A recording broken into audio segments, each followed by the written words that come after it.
ಸ್ನೇಹಿತರೀಗ ವಿಶೇಷವಾಗಿ ನಾಳೆ ಆಚರಣೆ ಮಾಡ್ತಾ ಇರುವಂತಹ ಫಾಲ್ಗುಣ ಮಾಸದ ಕೃಷ್ಣ ಪಕ್ಷದ ಏಕಾದಶಿ ಕುರಿತು ಪೂರ್ಣ ವಿವರವಾಗಿ ತಿಳಿಸ್ಕೊಡ್ತಾ ಹೋಗ್ತೇನೆ. ಈ ಫಾಲ್ಗುಣ ಮಾಸದ ಕೃಷ್ಣ ಪಕ್ಷದ ಏಕಾದಶಿ ಹೆಸರೇ ಹೇಳುವಂತೆ ಪಾಪ ವಿಮೋಚನ ಏಕಾದಶಿ. ಬಹಳಷ್ಟು ಮಹತ್ವ ಪಡೆದಿರುವಂಥ ಏಕಾದಶಿ ಮನುಷ್ಯ ತಾನು ಮಾಡಿದಂಥ ಎಲ್ಲ ಪಾಪ ಕರ್ಮಗಳನ್ನು ಕಳೆದುಕೊಳ್ಳಿಕ್ಕೆ ಭಗವಂತ ಒಂದೊಂದು ಸಲ ಅವಕಾಶವನ್ನು ಕೊಡ್ತಾನೆ ಅಂತ ಹೇಳ್ತೀವಿ. ಅಂತಹ ಅವಕಾಶಗಳಲ್ಲಿ ಇದು ಕೂಡ ಒಂದು. ಈ ಪಾಪ ವಿಮೋಚನೆ ಏಕಾದಶಿ ಆಚರಣೆಯಿಂದ ಮನುಷ್ಯ ಮಾಡಿದಂಥ ಎಷ್ಟೋ ಪಾಪ ಕರ್ಮಗಳು ಸುಟ್ಟು ಹೋಗ್ತದಂತ.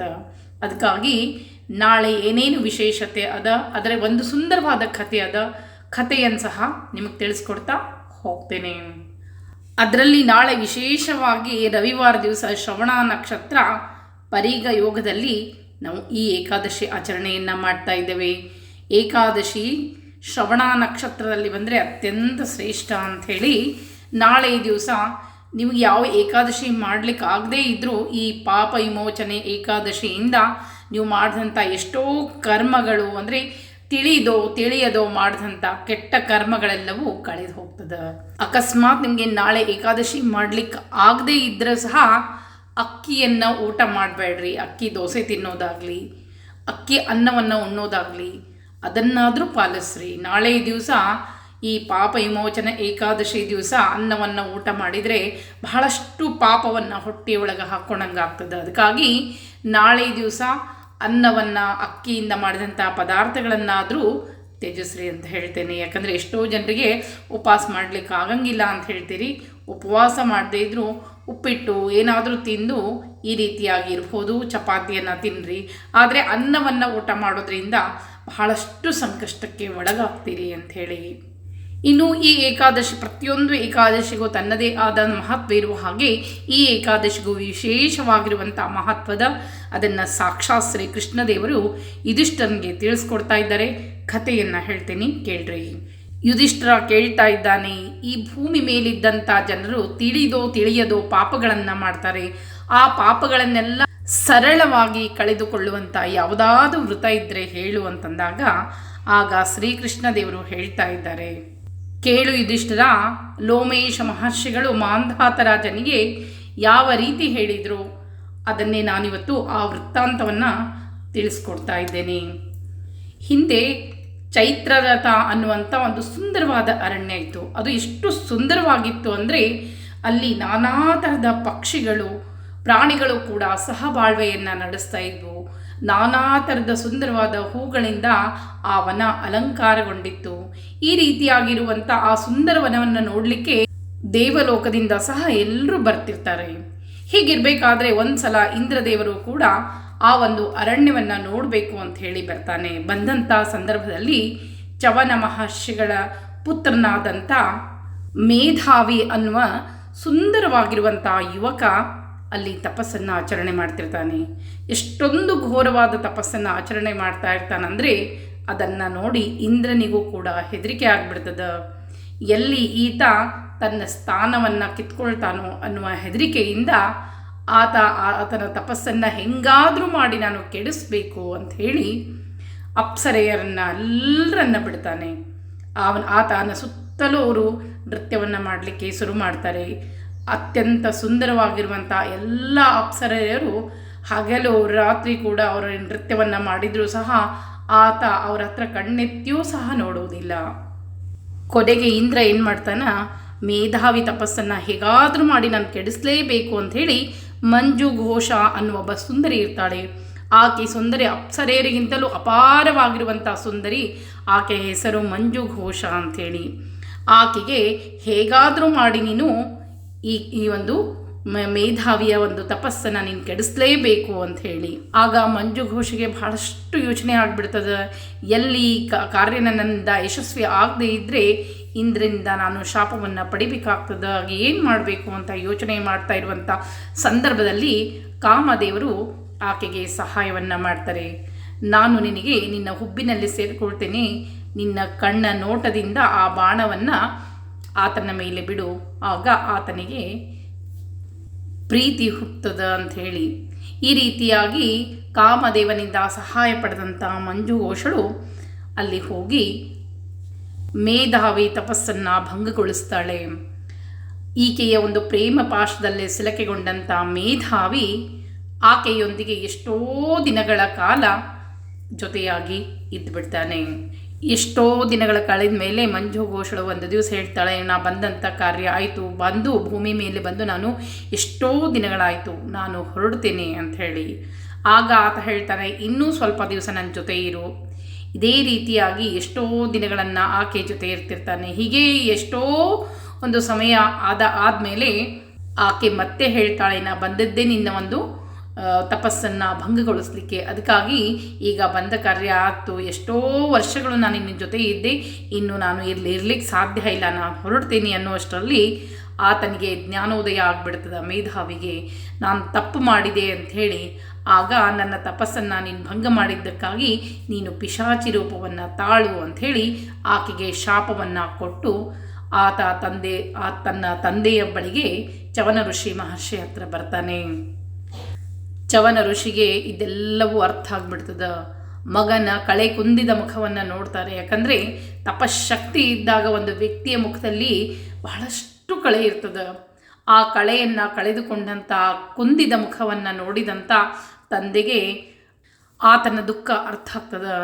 ಆಗ ಮಗನಿಗೆ ಹೇಳ್ತಾರೆ, ದುಃಖಿಸಬೇಡ ಮಗನೇ, ಅರಿಯದೆ ಮಾಡಿದಂಥ ತಪ್ಪು ಕಳೆದುಕೊಳ್ಳಿಕ್ಕೂ ಕೂಡ ಭಗವಂತ ಒಂದು ದಾರಿಯನ್ನು ಇಟ್ಟಾನ. ಅದಕ್ಕಾಗಿ ಈ ಪಾಪ ವಿಮೋಚನ ಏಕಾದಶಿ ಆಚರಣೆಯನ್ನು ನಿಷ್ಠೆಯಿಂದ ಮಾಡು, ವಿಷ್ಣುವಿನ ಮೊರೆ ಹೋಗು, ಆಗ ನೀನು ಮಾಡಿದಂಥ ಎಲ್ಲ ಪಾಪಗಳು ಕಳೆದು ಹೋಗ್ತದೆ ಅಂಥೇಳಿ.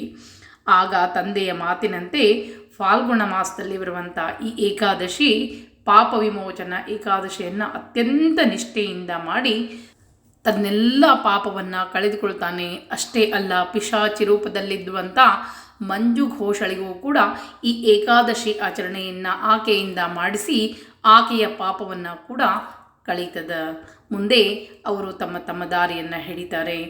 ಆತ ಮೇಧಾವಿ ಎಷ್ಟೋ ವರ್ಷಗಳ ತಪಸ್ಸಿನಿಂದ ಸಿದ್ಧಿಯನ್ನು ಪಡೆದ ಅಂಥೇಳಿ ಇದು ಶ್ರೀ ವಿಷ್ಣು ಪುರಾಣದಲ್ಲಿ ಬರುವಂಥ ಸಾಕ್ಷಾತ್ ಶ್ರೀ ಕೃಷ್ಣದೇವರು ಯುಧಿಷ್ಠನಿಗೆ ಸಲಹೆ ಕೊಟ್ಟಂಥ ಈ ಕಥೆಯನ್ನು ಎಲ್ಲರೂ ನಾಳೆ ದಿವಸ ಈ ಪಾಪ ವಿಮೋಚನ ಏಕಾದಶಿ ಆಚರಣೆಯನ್ನು ಮಾಡಿ ಕಥೆಯನ್ನು ಕೇಳಿದರೆ ನಾವು ಮಾಡಿದಂಥ ಸಕಲ ಪಾಪಗಳು, ನಾವು ಎಷ್ಟು ಭಗವಂತನಲ್ಲಿ ಶ್ರದ್ಧೆಯನ್ನು ಇಟ್ಟು ಪೂಜೆ ಪುನಸ್ಕಾರಗಳನ್ನು ದೇವತಾ ಕಥೆಗಳನ್ನು ಕೇಳ್ತೇವೋ ಅವೆಲ್ಲವೂ ನಮಗೆ ಪೂರ್ಣ ಫಲವಾಗಿ ಕೊಡ್ತದಂತ.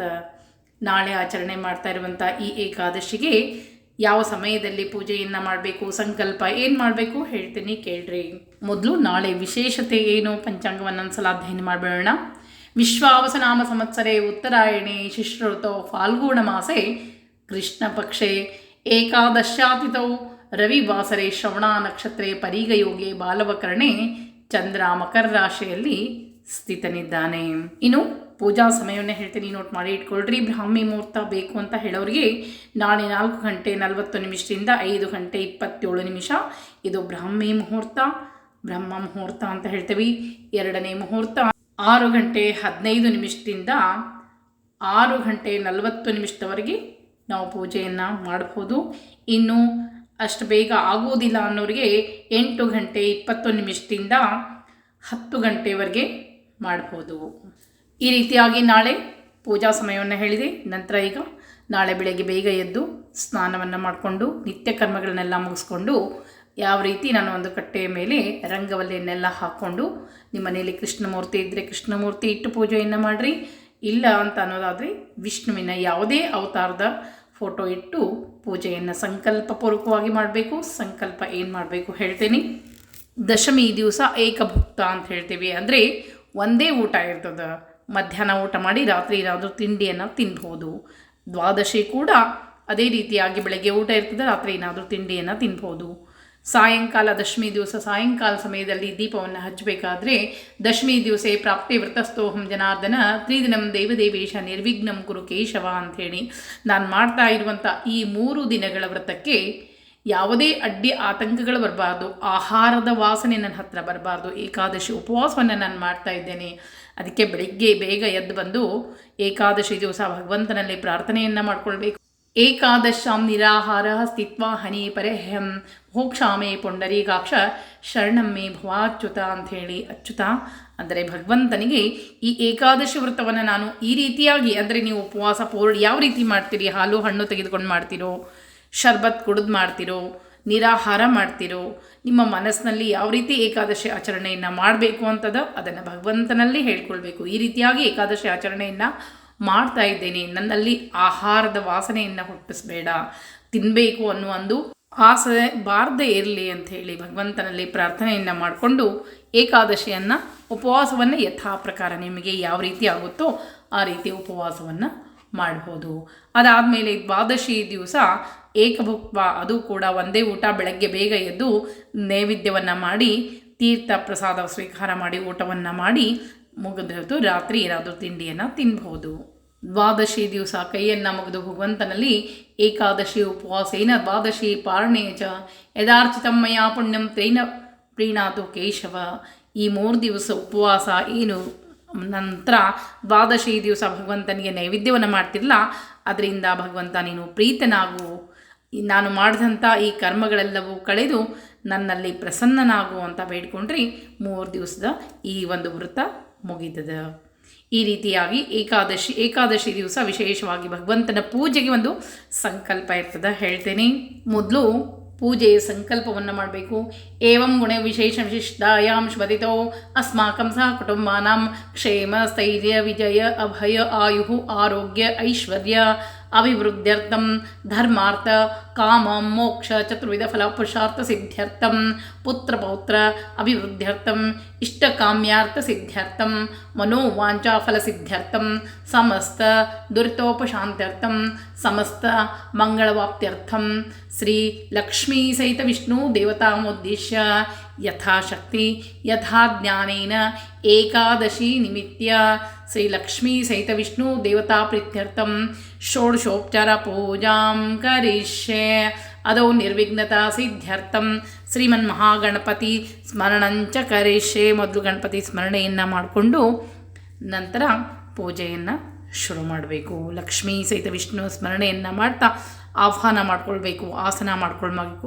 ಅದೆಲ್ಲಕ್ಕಿಂತ ಮುಂಚೆ ಲಕ್ಷ್ಮೀ ಸಹಿತ ವಿಷ್ಣು ದೇವರಿಗೆ ಧ್ಯಾನವನ್ನು ಮಾಡಿಕೊಳ್ಬೇಕು.